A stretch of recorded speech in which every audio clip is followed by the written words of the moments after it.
बिहार की राजनीति में प्रशांत किशोर अब एक ऐसे चेहरे बन गए हैं जिसे आप न तो नज़रअंदाज कर सकते हैं और न ही बहुत बड़े स्तर पर स्वीकार कर सकते हैं।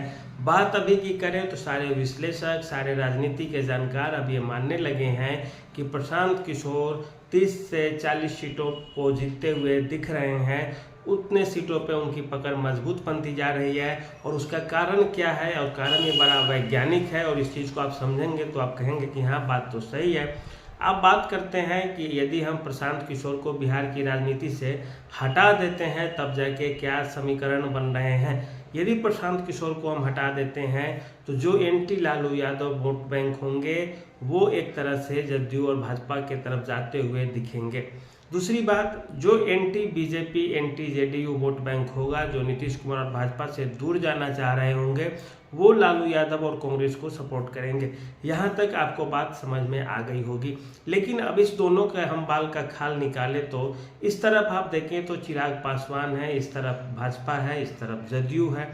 तीन खेमे में एनडीए गठबंधन भी बटा हुआ है। उधर देखें तो आप राजद और कांग्रेस दोनों में बटा हुआ है, जो विपक्ष है वो या और लेफ्ट की पार्टियों में।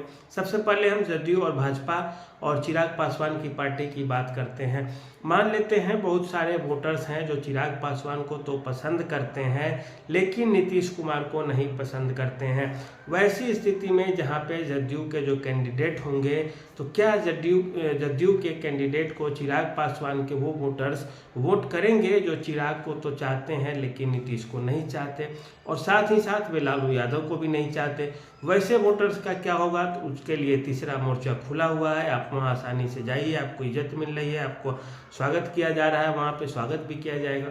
नंबर 1। दूसरी चीज़, भाजपा गठबंधन से ही बहुत से वोटर्स हैं जो भाजपा के सपोर्टर तो हैं लेकिन वे नीतीश कुमार को नहीं चाहते हैं, वे चिराग पासवान को नहीं चाहते हैं, वे लालू यादव को भी नहीं चाहते, वे कांग्रेस को भी नहीं चाहते। ऐसे भी मतदाता है और खास करके ऐसे मतदाताओं में सवर्ण मतदाताओं की संख्या काफ़ी ज़्यादा है।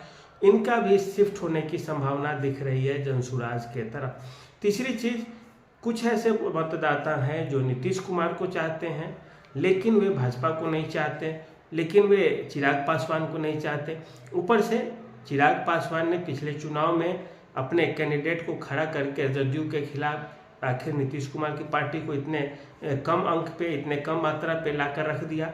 और ये चीज़ जो नीतीश कुमार के फैन फॉलोइंग वाले लोग होंगे, जो नीतीश कुमार को बहुत चाहने वाले लोग होंगे, उनके जहन में आज तक की चीज़ें होगी। जैसा आरा में हुआ था कि जब राजपूत पवन सिंह को वोट दे दिए लेकिन उपेंद्र कुशवाहा को नहीं दिए, जबकि भाजपा की तरफ से थे उपेंद्र कुशवाहा, तो फिर कुशवाहा ने भी राजपूत कैंडिडेट को हराना शुरू कर दिया। और क्या हुआ था हाल आप देखे थे, कई सारे राजपूत कैंडिडेट हार गए थे क्योंकि कुशवाहा ने वोट नहीं दिया, और एक कुशवाहा हार गए थे उपेंद्र कुशवाहा क्योंकि राजपूतों ने वोट नहीं दिया, राजपूतों ने पवन सिंह को वोट दिया। वही स्थिति बिहार में होती हुई दिख रही है नीतीश कुमार के साथ। नीतीश कुमार के कुछ फैन फॉलोइंग वाले, कुछ ज़्यादा चाहने वाले मतदाता होंगे बिहार में जो देखेंगे कि चिराग पासवान ने पिछली बार हमारी पार्टी के नेताओं के साथ क्या किया था, इस बार हम भी उनकी पार्टी के नेताओं के साथ इसी तरह का व्यवहार करें। ऐसे में उनके पास भी ऑप्शन होगा कि या तो वो लालू के पास जाएंगे या जनसुराज में चले जाएंगे। ये भी जनसुराज की मजबूती का एक कारण बनता है। अब एक एक करके हम तीनों एनडीए अलायंस की पार्टियों की बात कर ली है। अब बात करते हैं राजद और कांग्रेस की बात। जैसे राजद को वोट देने वाले बहुत से ऐसे लोग होंगे जो इसलिए वोट देते होंगे कि वे नीतीश कुमार का विरोध कर रहे हैं, वे इसलिए दे रहे होंगे कि वे भाजपा का विरोध कर रहे हैं। लेकिन जब उन्हें लगेगी कि तेजस्वी यादव से ज़्यादा भाजपा का विरोध करने वाले, तेजस्वी यादव से ज़्यादा नीतीश कुमार का विरोध करने वाले नेता प्रशांत किशोर है, उनकी पार्टी के लोग हैं, उनकी पार्टी के नेता हैं, तो वो एक सेकेंड में बिना सोचे समझे सीधे सीधे जनसुराज की ओर शिफ्ट कर जाएंगे।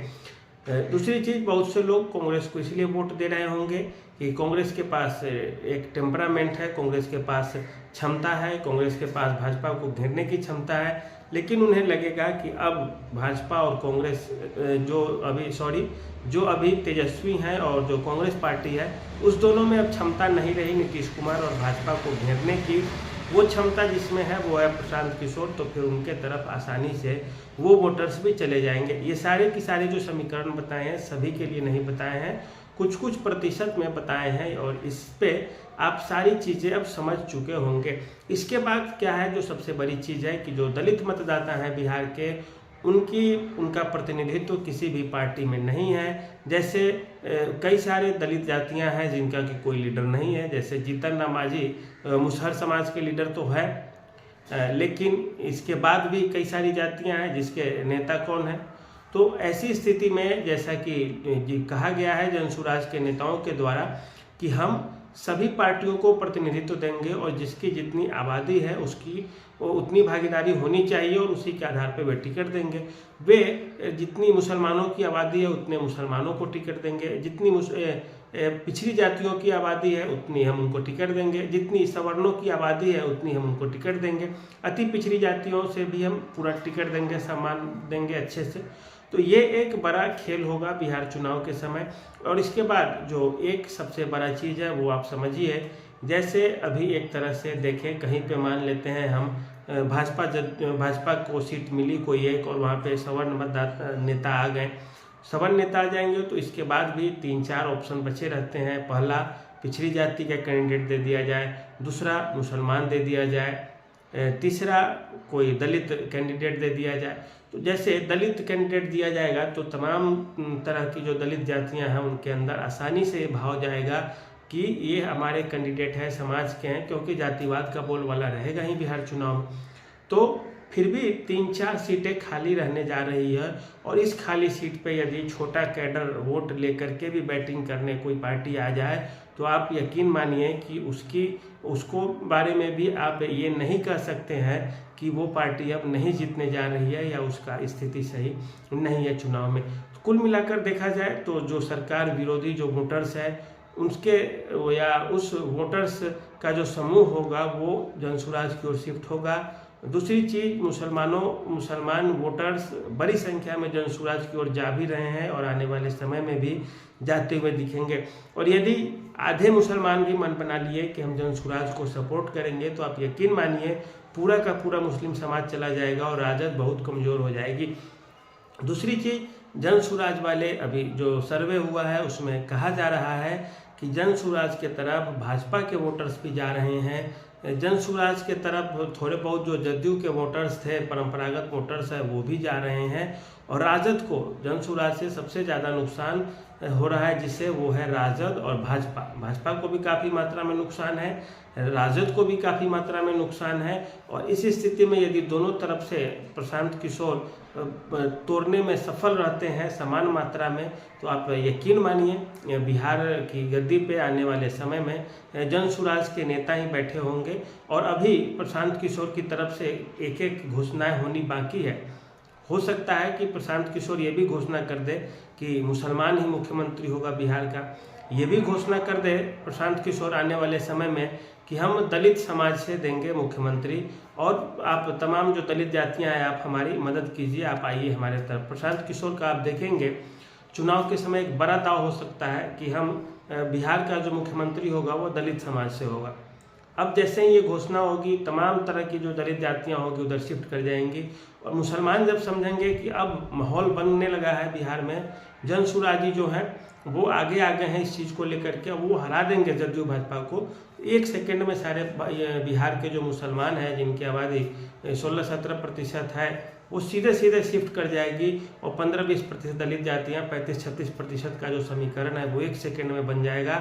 और इसके बाद तमाम तरह की भी छोटी छोटी जातियाँ उधर शिफ्ट कर जाएंगी और सीधे सीटें एक तरफा हो जाएगा चुनाव। और उसके बाद क्योंकि दलित कैंडिडेट एक तरह से देखें तो न तो जदयू के पास है, नीतीश कुमार है, वो कुर्मी जाति से हैं, पिछड़ी जाति है, पिछड़े समाज से आते हैं।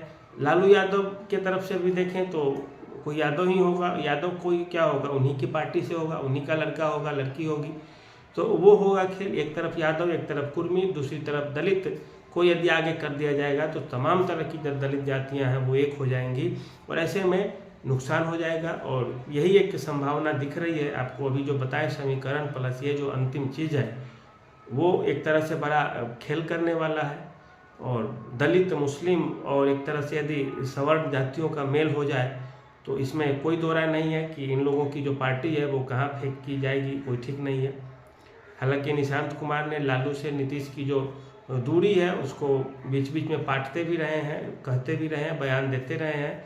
इरादा साफ है कि कभी भी कुछ हो सकता है और भाजपा भी सहम के चल रही है, इस चीज़ को लेकर के डर रही है थोड़ी बहुत, या उनको लगा होगा निशांत कुमार को कि भाजपा कहीं गेम न कर दे, तो इस कारण भी उन्होंने ऐसा बयान दिया है कि थोड़ा संभल जाइए, हमारे पास अभी भी मौके हैं, रास्ते हैं। कुल मिला के यही स्थिति है कि जो तीसरा फ्रंट है उसे कमज़ोर ना समझा जाए, वो भी अंतिम समय तक गेम खेलेगी, दाव चलेगी, और क्या होगा वो तो कहना बड़ा मुश्किल है अभी। लेकिन यह ज़रूर है कि प्रशांत किशोर के पास भी मौके हैं, समय है, प्लेटफॉर्म खाली है, वो अपनी ट्रेन लगा सकते हैं यहाँ पे और फिर यहाँ से आगे के लिए वो प्रस्थान कर सकते हैं। तो आज के लिए इतना ही, धन्यवाद, नमस्कार।